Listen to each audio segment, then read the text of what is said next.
Projeto Memória do PROLAN, Programa de Pós-Graduação e Integração América Latina, que tem promovido esse simpósio e esse congresso desde o dia 4 de novembro e a gente vai até amanhã, 8 de novembro.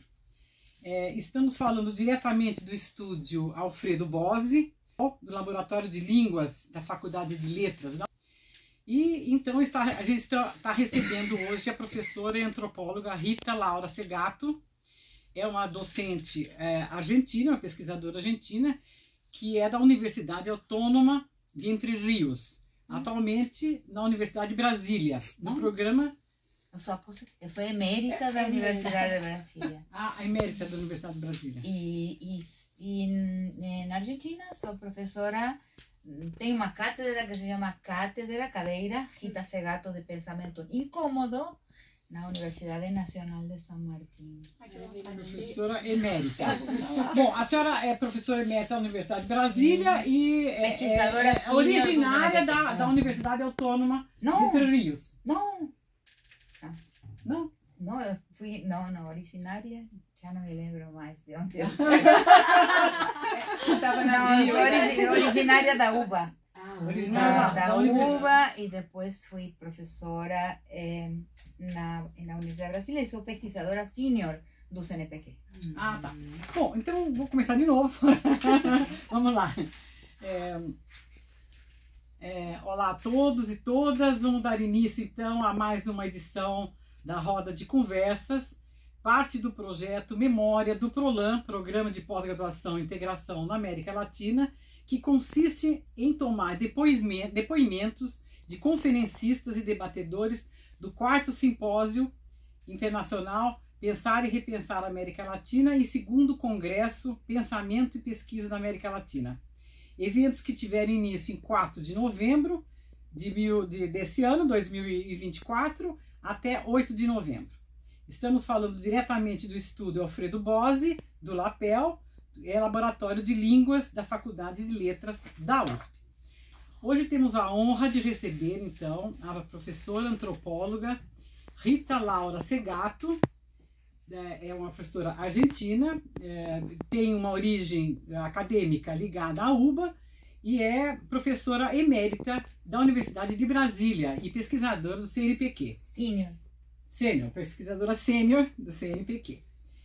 Bom, especialmente conhecida por suas investigações e pensamentos sobre as questões de gênero nas comunidades latino-americanas, sobre violência de gênero, relações entre gêneros, racismo e colonialidade. Estamos aqui recebendo também, para essa conversa conjunta, Thaís de Souza Gomes, mestranda do PROLAN, que estuda movimentos de mulheres artesãs e suas narrativas na América Latina. Recebemos também a doutoranda Monique Souza. Apesar de ser carioca, ela estuda no Rio Grande do Sul, quer dizer, ela saiu do Rio para estudar no Rio Grande do Sul, e ela pesquisa estalido social do Chile e o papel das mulheres no movimento. Estamos também com Beatriz Leal, formada em Relações Internacionais e é doutoranda do PROLAN. Ela investiga o impacto do agronegócio nas populações campesinas. Eu acho que você deve estudar mulheres, né, nas populações campesinas, né? Bom, estamos também com Graziela Tavares, doutoranda do PROLAN, mestre em Direito, que coordena o projeto Direito e Gênero da UFT. UFT é a Universidade Tocantins. Ótimo. Bom, esse é um trabalho feito por professores do PROLAN. Daqui a pouco pode entrar aqui a Sabrina Rodrigues, que ela é doutora pelo PROLAN, também organizadora desses eventos. E, enfim, a gente está muito contente de estar aqui com a professora Rita Segato. Bem-vinda, professora. Obrigada. Sim? Muito obrigada. Bom, logo mais nós vamos ter então uma palestra com ela no auditório Nicolau Sevicengo, que é aqui na Universidade de São Paulo, e o tema dela é Falando de Futuro, ou Falamos de Futuro, Utopias ou Horizontes. É isso, professora? Pode ser. Pode ser? Então tá muito bem. Professora, fique à vontade para os seus cumprimentos aos alunos do PROLAN e da comunidade USP. Bien. Profesor, ¿puedo intentar hablar en español? Sí, pode. Como un gesto de receptividad, ¿no? Pero mi español es muy bueno.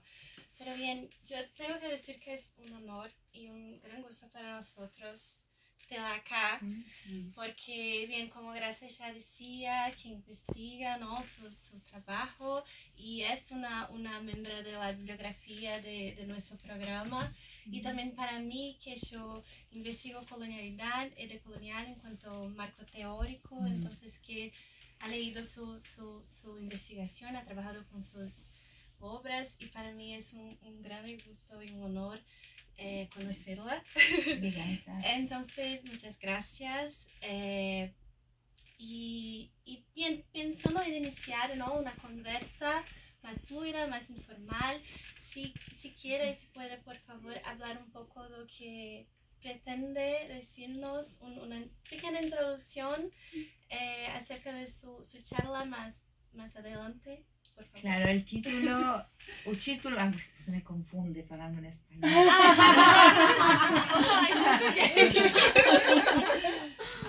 No, porque son dos línguas que realmente pasan un cortocircuito. Podemos hablar en portuñol, entonces Ou seja, uma vez fui lá, nessa fase da minha vida, eu conto contos. Fui falar em Galícia, né, no ajuntamento de Galícia, e falaram, o que falo aqui? Então comecei a falar, fiz a minha palestra em português. Então, claro, mas meu português é um português com um portunhol. Un portuñol, sí. Então, no final vieram as mulheres galegas. Como você sabe falar galego tão bem? Então eu falo galego e não sei. Então, eu falo galego. Então, não, a minha palestra, o título faz referência a algo que eu falo, assim, um pontinho de uma mudança muito fundamental que eu tive com relação ao nosso uso da palavra utopia quando a gente, na militância, no ativismo dos anos 60 e 70. Em que, e até recentemente, e para muita gente até agora, que é que utopia representa que você tem desenhado o futuro como deve ser. Um quadrinho do futuro obrigatório. Isso deu em formas de autoritarismo insuportável. Então, faz referência a isso, eu vou me referir a isso que eu falo, mas em um horizonte aberto, um caminho aberto, busca de outros rumos para a história.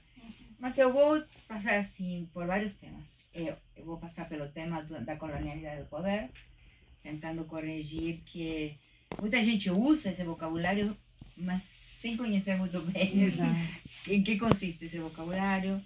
Vou passar pelo tema da crítica ao multiculturalismo, né? Por que falar de raça na perspectiva da colonialidade do poder é outra coisa diferente a falar de raça num identitarismo que fetichiza as identidades de uma forma em que a arquitetura das identidades e todo o programa das identidades veio formatado de uma outra história que não é a nossa, tanto no feminismo como na luta contra o racismo. Vou falar disso, eu vou falar do momento presente, não sei se dará tempo, eu anotei vários temas que é a obsolescência do discurso da razão humanitária, nós estamos frente ao fim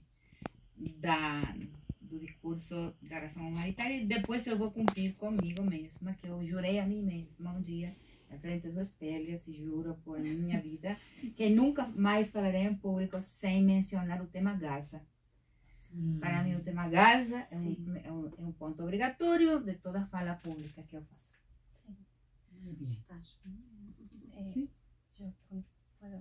Bien, entonces, bien, muito obrigada, professora. Vou falar em português, então, para não ter mais confusões. Tenho certeza que vai ser uma palestra excelente. Todos aqui estamos na expectativa e animados acho que é fundamental a gente seguir pensando, né, conceitos fundamentais da colonialidade, da decolonialidade, por se tratar de movimentações novas, e claro, sem deixar de trazer para a contemporaneidade e pensar eles a partir, né, do que nos toca atualmente, como a senhora mencionou, tanto a situação, né, humanitária, referente ao meio ambiente, a situação climática e, claro, o que vem acontecendo, né, em Gaza e, enfim, em relação à Palestina. Então, acho que agora a gente pode passar para perguntas mais objetivas, né, depois dessa introdução. Então, passo a palavra. Ahora yo no sé si puedo hablar español o se habla en portugués. Vámonos mudar para Galicia. Galicia, bueno, qué rico. Profesora, mucho gusto conocerte, mucho gusto estar aquí. Voy a lembrar de este momento por toda mi vida. Sí, por supuesto, porque es una referencia para nosotros. Una referencia de estudio, una referencia de lucha, una referencia de persona y de Latinoamérica también. Sí, Entonces, obrigada. gracias por este momento. Muito obrigada. Quería preguntar a ti. Puxa, parece. Quería preguntarte acerca lo que piensas o su expectativa acerca de los derechos humanos en Latinoamérica, y sobre todo la perspectiva de las mujeres. Es una cosa que me resalta el corazón, entonces estoy intentando aprovechar un poco esta oportunidad. Sé que esto daría una fala muy larga, pero... Eso sí, muitas veces no feminismo, vamos a falar. Sí, por supuesto. Pensamos que passamos uma lei nova, fomos para casa a brindar e descansar, pensamos que porque passamos essa lei, o problema se resolveu. E não é assim. A lei é uma ficção, nunca deixou, é uma ficção. Tem leis que somente existem para dizer que foram, para dizer que existem. Então, e isso hoje é mais, chegou num momento ainda muito mais dramático que antes, né? O tema de o que é a lei, o que faz a lei, qual é a eficácia material de uma lei. Por exemplo, o aborto. Sim. Nunca teve nenhuma eficácia, porque toda mulher, ainda uma sobrinha de bispo, que necessitou fazer... Eu conheço na Argentina um grande médico ativista pela vida, que fez um aborto na filha dele. Então, é uma ficção, ou seja, então nós temos que começar seriamente a pensar em o que é a lei, o que é o jurídico, né? Se ela não é um discurso pedagógico, se uma sentença do juiz não é pedagógica, a lei não existe. É um fazer de conta. Eu vou falar um pouco disso na minha palestra. Mas é importante passar leis. Eu não estou dizendo que não, mas estou dizendo que é insuficiente. Estou ansiosa por sua palestra. Muito ansiosa. São muitos anos de pensar. Por exemplo, por mais de 11 anos, eu acompanhei as oficinas da FUNAI por todas as regiões do Brasil com mulheres indígenas. É muito, por anos, essas oficinas foram para informar sobre a lei, por exemplo, a lei Maria da Penha, as leis que já existiam. Mas eu pensava, como essas mulheres vão poder ir até um tribunal? Sim.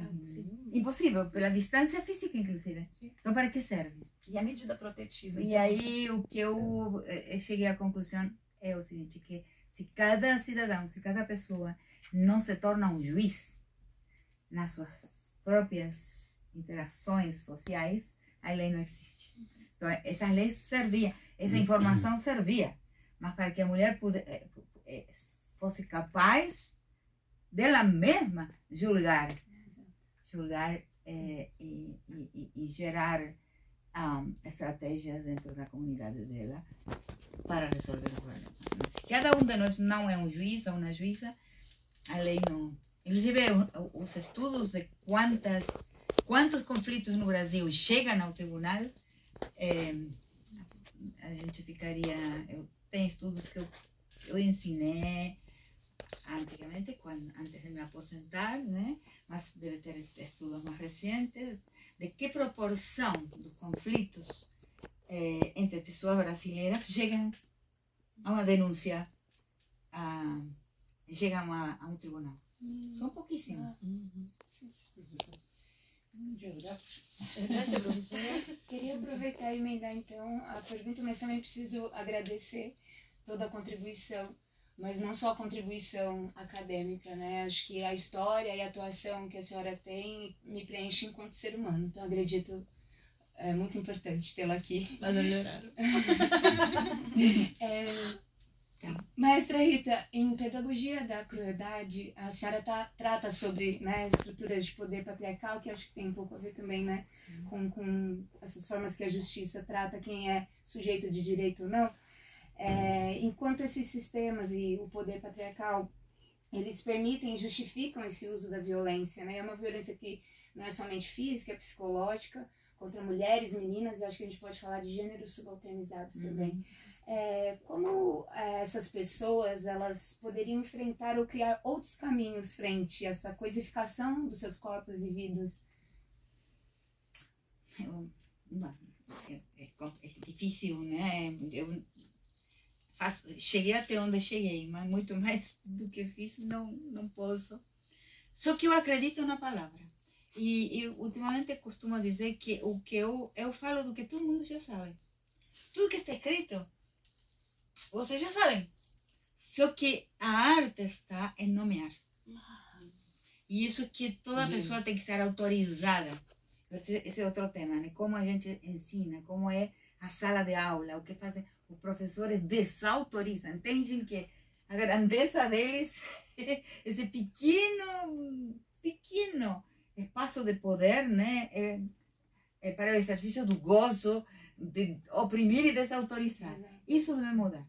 Ou seja, autoria, autoridade e autorização têm a mesma raiz. O professor deve ser um autorizador, não um desautorizador, para que cada um dos seus alunos se transforme em um autor.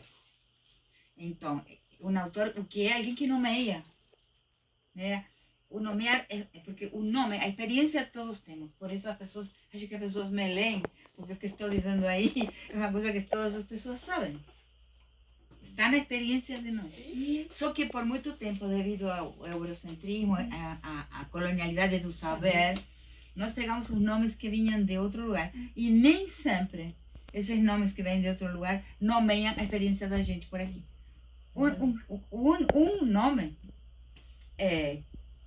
por exemplo, é Estado. Então, as pessoas que vão estudar ciências políticas, direito, ciências sociais, aprendem teoria do Estado, né? Só que aprendem teoria do Estado sobre estados que têm uma história completamente diferente às histórias dos nossos estados. Então, usa a palavra, mas está nomeando uma coisa que não é a daqui. Então, prestar atenção, né? Aí conto outra história engraçada. Estava numa marcha do 8 de março, né? Em Córdoba, província do centro da Argentina, né? E estava já escurecendo, tinha uma moça com a bicicleta e levava uma placa assim, dizia assim: a criminalização do aborto é uma forma de estupro, em espanhol, né? Sim. Mas o pior de todos os estupros. É um estupro de Estado. Sim. Essa frase é minha. Eu fiquei,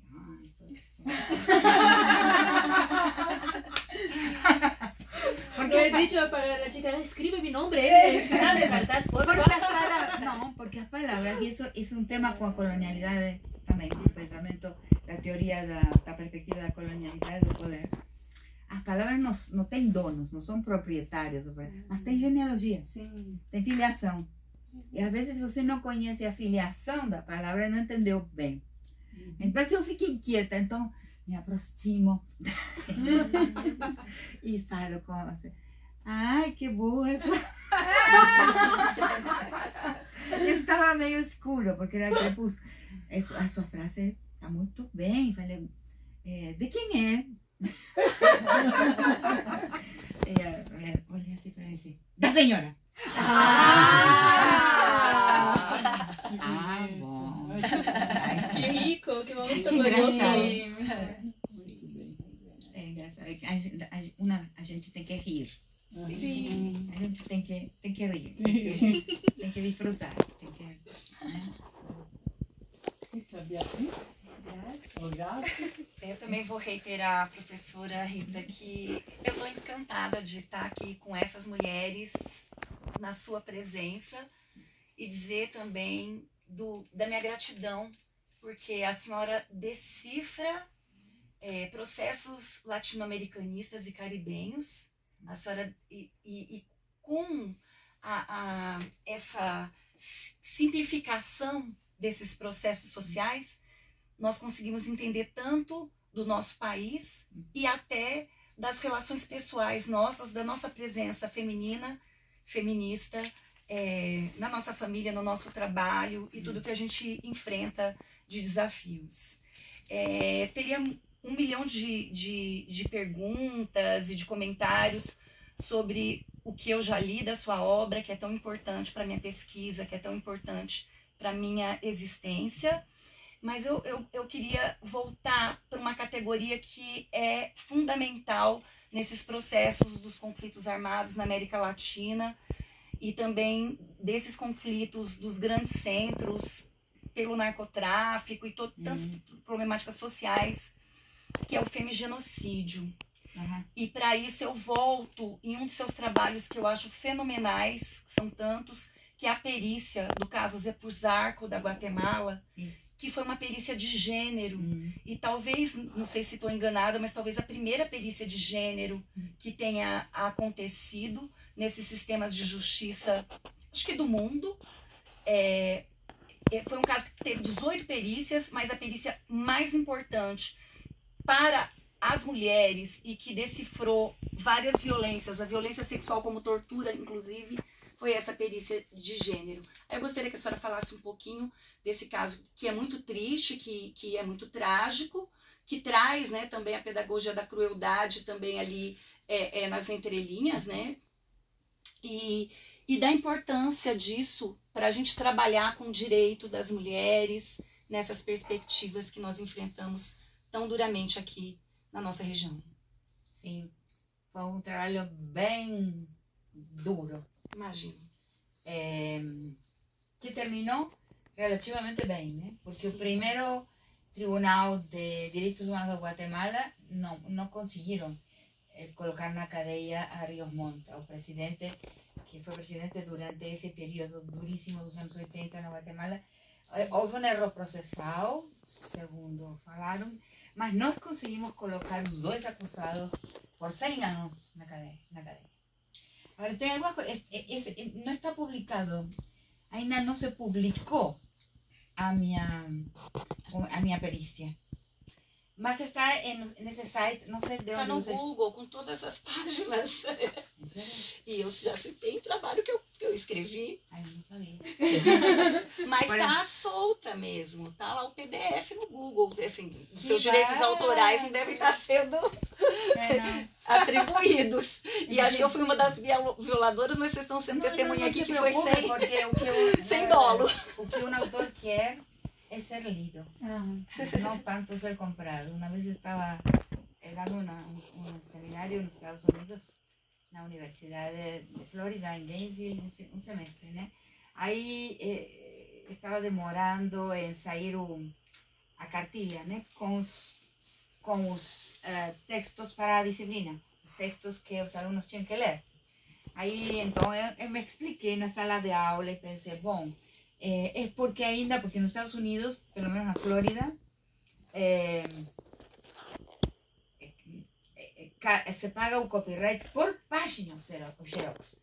Então, você faz um xerox de um artigo e paga por página nesse estado. Não é em todos os lugares igual. Então, não estava o cálculo de quanto custaria. Então, falei, é diferente, falei que no nosso mundo, no nosso continente, no nosso mundo, o que um autor quer e sonha é ser lido, não ser vendido. fui acusada de anti-americanismo. En serio. Uno de los alumnos, quién sabe, un mariner, porque en esa universidad de Florida, en Gainesville, que es el campus mayor da Universidad de Florida, tem aí muito perto uma base militar. Então, tinha muitos alunos que eram mariners estudando. Alguém foi lá na direção do programa e me acusou de anti-americanismo porque eu estava dizendo que vender e comprar é ruim. Eles não imaginam quanto americanista a senhora é. Porque a América é muito maior que os Estados Unidos. Claro. Mas quando você falou isso, eu me lembrei, não, para mim tudo bem, só que eu não sabia que estava disponível. Sim. Porque foi um esforço enorme. Eu vou até o Popol Vuh Sim, para sim. fazer a perícia, né? Muito Vou. valioso o trabalho. Mas agora fiz outra perícia que é para o conflito armado da Colômbia. Então, é penoso. Mas eu queria contar. Então, se eu consigo, tem algumas coisas que eu aprendi aí que não sabia de antes. Sim. Por exemplo, que quando. Primeiro, isso é interessante porque isso não está no texto.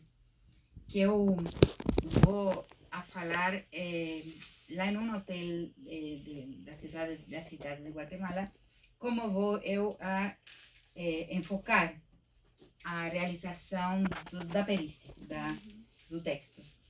E então tinha um grupo da cooperação espanhola, de mulheres que trabalhavam no escritório da cooperação da Espanha. E elas reagiram e criticaram a minha abordagem, dizendo que os crimes sexuais de guerra surgiam do patriarcal, da estrutura patriarcal da família indígena. A mim me tocou em um... Como? Repete. E aí a minha tanada, como falam, né? Minha orelha ficou vermelha. Eu fiquei absolutamente zangada e comecei a gritar enlouquecidamente que era de manual. Que o uso da agressão sexual na guerra é de manual. E você pode comprovar que é de manual. Estratégia de... Não vem da opressão da família indígena. Que coisa absurda. Absurdo. Então, me defendi bem, gritei bastante.